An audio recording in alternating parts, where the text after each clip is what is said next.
Hi, my name is Sara. Thank you for the opportunity to present our work. Here are our disclosures. None of them are relevant to the talk. We know that there's a difference in representation between men and women in medicine. And we are currently at a stage where men and women are equally represented in medical school and similarly represented in general surgery residency. But we know that there's a slow lag for women who are represented in leadership positions and in more advanced positions within their departments.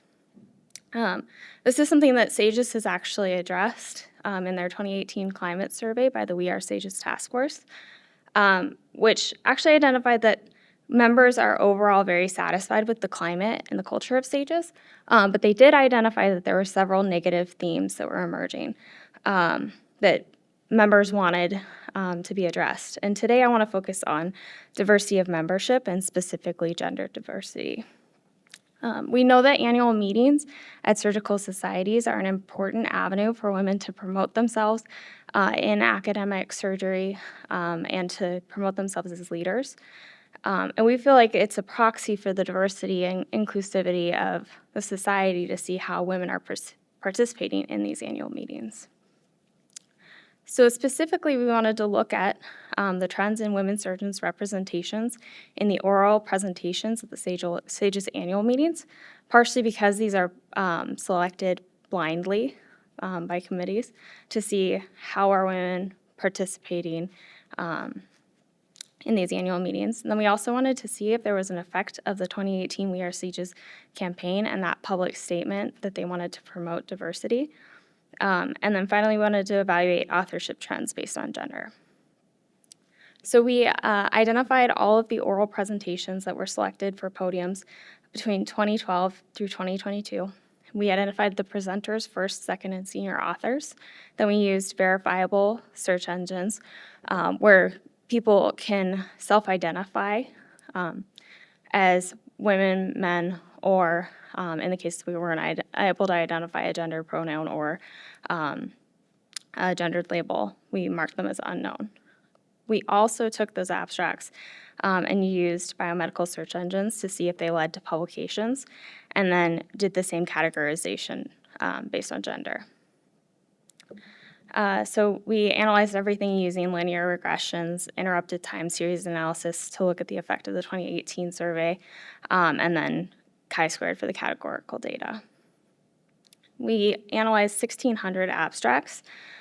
We found that about 30% of the presenters, first authors, second authors were female, and 17% of the senior authors were female overall. When we look at the trend over time, there's about a 2% increase per year for each position, and all these were significant encouraging trends.